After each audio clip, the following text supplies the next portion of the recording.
Hello बच्चों, नमस्कार। आइए आज अपन करेंगे अपना जो सुमिरनी के मन के जो अपना टॉपिक है उस टॉपिक का तीसरा जो लघु निबंध है ढेले चुन लो। इसके जितने जो प्रश्न उत्तर है पाठ्य पुस्तक के ढेले चुन लो, ये पाठ्य पुस्तक के अपन प्रश्न उत्तर इस वीडियो में करने वाले हैं। तो पहला प्रश्न है कि वैदिक काल में हिंदुओं में कैसी लॉटरी चलती थी जिसका जिक्र लेखक ने किया है। अपने जो निबंध पढ़ा उसमें आपको सब पता होगा, तो इस प्रश्न का आंसर आपको लिखना है। तो देखो क्या लिखेंगे, वैदिक काल में क्या होता था, क्योंकि वहाँ पे अलग अलग दिया है। वहाँ पे आपने शेक्सपियर के एक नाटक मर्चेंट ऑफ वेनिस है उसका भी उल्लेख किया है। उसके अलावा वैदिक काल में क्या परंपरा थी उसका भी उल्लेख किया है। हर एक जो नाटक था है ना, उसका भी उल्लेख यहाँ पे लेखक ने किया है। तो हमें वैदिक काल के आधार पर बताना है। तो आप लिखेंगे कि वैदिक काल में हिंदू व्यक्ति शादी करने के लिए लड़की के घर उसको देखने जाता था, तब यह अभ्यास एक लॉटरी की तरह होता था, क्योंकि वह व्यक्ति अपने साथ मिट्टी के ढेले लेकर के जाता था और उन ढेलों में अलग अलग मिट्टी होती थी, अलग अलग जगह की मिट्टी होती थी, 5-7 प्रकार की मिट्टी वो लेकर के जाता था।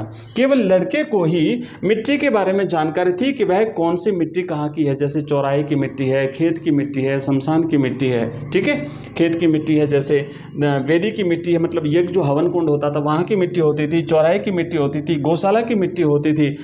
इस प्रकार अलग अलग मिट्टी होती थी और मिट्टी के ढेरों का अपना एक अलग अर्थ था।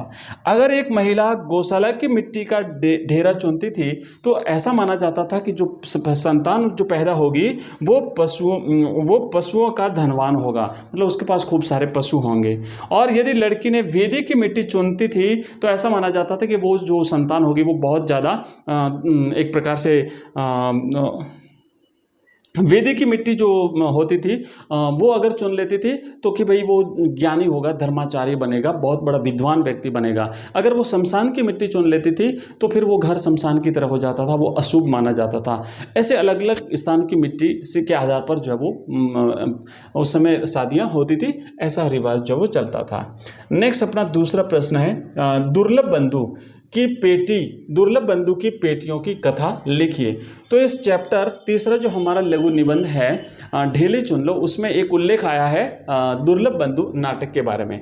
तो उसमें ये बताया गया है, दुर्लभ बंधु नाटक में ये बताया गया है कि भाई उसके जो व्यक्ति आता था उसके सामने शादी करने के लिए उसको 3 पेटियां दी जाती थी। उसमें से किसी एक पेटी में उस लड़की का चित्र होता था। वह तीनों पेटी अलग अलग धातु की बनी होती थी। एक होती थी सोने की, दूसरी होती थी चांदी की, तीसरी होती थी लोहे की। तो जो व्यक्ति क्या होता था कि एक सोना, दूसरा चांदी और तीसरा लोहे से बनी होती थी। प्रत्येक व्यक्ति को अपनी इच्छा के अनुसार अपनी मनपसंद पेटी को चुनना होता था। जो अकड़बाज व्यक्ति होता था वो सोने की पेटी को चुनता था, उसे खाली हाथ लौटना पड़ता था। दूसरा होता था लोभी व्यक्ति, वो एक अन्य जो लोभी व्यक्ति होता वो चांदी की पेटी को चुनता था और वो लोभ और लालच के कारण उसे भी खाली हाथ लौटना पड़ता था। और इसके विपरीत एक सच्चा, एक ईमानदार और एक परिश्रमी व्यक्ति होता था, वह लोहे की पेटी चुनता था और उसे दौड़ में प्रथम पुरस्कार मिलता था। ऐसी जो है वो परंपरा का उल्लेख जो है वो दुर्लभ बंधु नाटक में हुआ है। नेक्स्ट आगे बढ़ते हैं। तीसरा प्रश्न है कि जीवन साथी का चुनाव मिट्टी के ढेलों पर छोड़ने के कौन कौन से फल प्राप्त होते हैं। देखिए, बात करते हैं प्राचीन काल में ढेला चुनाव की परंपरा काफ़ी विख्यात थी। उस समय हिंदू शादी करने से पहले लड़की के घर जाता था और उसका चयन करने से पहले उसे एक ढेले का चुनाव करना पड़ता था। अलग अलग प्रकार के ढेलों में अलग अलग जगह की मिट्टी होती थी, जैसे खेत की मिट्टी, वैदिक मिट्टी, चौराहे की मिट्टी और गौशाला की मिट्टी आदि शामिल होती थी। हमने इसका पहले भी अभी बात हमने इस पर कर ली है। मिट्टी का हर एक ढेले का अपना एक अलग अर्थ था। अच्छी और गुणवान लड़की की इस प्रथा के कारण शादी नहीं हो पाती थी। यह एक पाखंड और आडंबर है, यह मूर्खता को दर्शाती है। ये परंपरा जो है वो किसको दर्शाती है, वो मूर्खता को दर्शाती है। तो ये बात जो है वो वहाँ पे उसका उल्लेख हुआ है।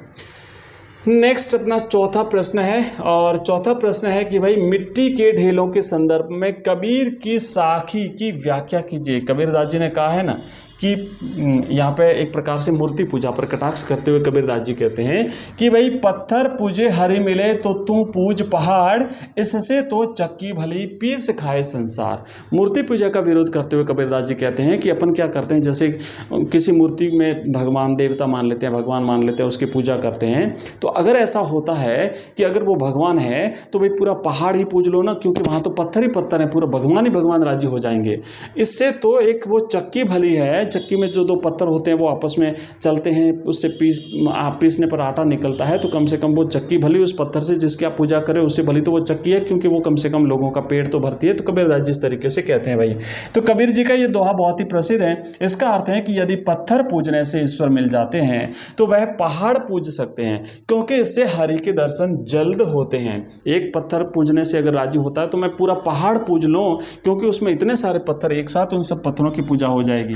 कबीर जी कहते हैं कि वह इस पत्थर से अच्छा घर की चक्की को पूजना सही समझते हैं, क्योंकि चक्की पीसने के कारण ही संसार का पेट भरता है। इस प्रकार कबीर कहते हैं कि मिट्टी के ढेले से मन मुताबिक बच्चे मिलते तो फिर क्या ही बात होती, परंतु यह सिर्फ एक पाखंड है, आडंबर है, और इस प्रकार कवि दिखावे की बात भी यहाँ पे करता है।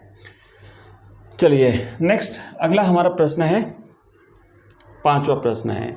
देखिए लिखा है कि जन्म भर के साथी का चुनाव मिट्टी के ढेले पर करना बुद्धिमानी नहीं है, इसलिए बेटी का शिक्षित होना अनिवार्य है। बेटी बचाओ बेटी पढ़ाओ के संदर्भ में आप विचार कीजिए। तो बहुत अच्छा आप इस बारे में लिख सकते हैं, ठीक है। बेटी बचाओ बेटी पढ़ाओ एक नारा या स्लोगन ही नहीं है, बल्कि एक हर माता पिता के लिए अपनी बेटियों को शिक्षित करना आज के समाज में एक महत्वपूर्ण कार्य हो गया है। मतलब खाली जैसे प्राचीन जो रीति रिवाज होते थे, इस प्रकार की परंपराएं जो थी बिल्कुल आडंबरपूर्ण, बिल्कुल खोखली, बिल्कुल निराधार, तो उसके आधार पर ये जो इस प्रकार की चीज़ें पहले हुआ करती थी आज नहीं होना चाहिए, है ना। एक पढ़ाई लिखी लड़की ही का उतना ही अधिकार है जितना कि लड़के का, और आवश्यक भी हैं, ठीक है। तो इस प्रकार ये इसके बारे में आप यहाँ पे इसे पढ़ लीजिएगा। और मैं आपको बता दूं कि जो अपन ये जितने भी प्रश्न आंसर अपन ने किए हैं इसकी PDF अगर आप प्राप्त करना चाहते हैं, और साथ ही साथ ये नोट्स और PDF और MCQs और प्रश्न उत्तर वीडियोस, ऑनलाइन टेस्ट, सब कुछ आपको मिलेगा। हमारा ऐप है एजुकेशन राइज नाम से, आप इस ऐप को प्ले स्टोर से डाउनलोड कर लीजिए, या फिर इस वीडियो के डिस्क्रिप्शन में लिंक दिया हुआ है। तो इस वीडियो के डिस्क्रिप्शन में लिंक पर क्लिक करके आप ये ऐप डाउनलोड करेंगे। वहाँ पर आपको अलग अलग सब्जेक्ट्स के कोर्स मिलेंगे, हिंदी का, हिस्ट्री का, पॉलिटिकल साइंस का, ज्योग्राफी का। वहाँ पे चैप्टर वाइज आपको सारे के सारे ये टॉपिक इस तरीके से वहाँ पे कंप्लीट मिलेंगे बोर्ड के लेटेस्ट पैटर्न के अकॉर्डिंग। और ये जो कोर्स है हम मात्र 99 रुपीज़ में आपको पूरी 1 साल की वैलिडिटी के साथ अवेलेबल करवा रहे हैं। जब तक आपके बोर्ड के एग्जाम्स कंप्लीट नहीं हो जाते पूरा कोर्स मिलेगा आपको एक सब्जेक्ट का ओनली 99 रुपीज़ में, और ये सारी चीज़ें आपको वहाँ पर मिलेगी। और हमारा नंबर आप नोट कर लीजिए, अगर आप कॉन्टैक्ट करना चाहते हैं हमसे तो आप इस नंबर पर कॉन्टैक्ट कर सकते हैं 9079622989। आप इस पे व्हाट्सएप और टेलीग्राम मैसेज जो है वो कर सकते हैं। चलिए आगे बढ़ते हैं। नेक्स्ट हमारा ये हो गया प्रश्न, इसके बाद में स्पष्ट कीजिए। और ये जो प्रश्न है आप लोग यहाँ पे देख सकते हैं, ठीक है। ये सारे प्रश्न आपको इसके PDF मिल जाएगी। मिलते हैं नेक्स्ट वीडियो में, तब तक के लिए बाय, थैंक यू, धन्यवाद।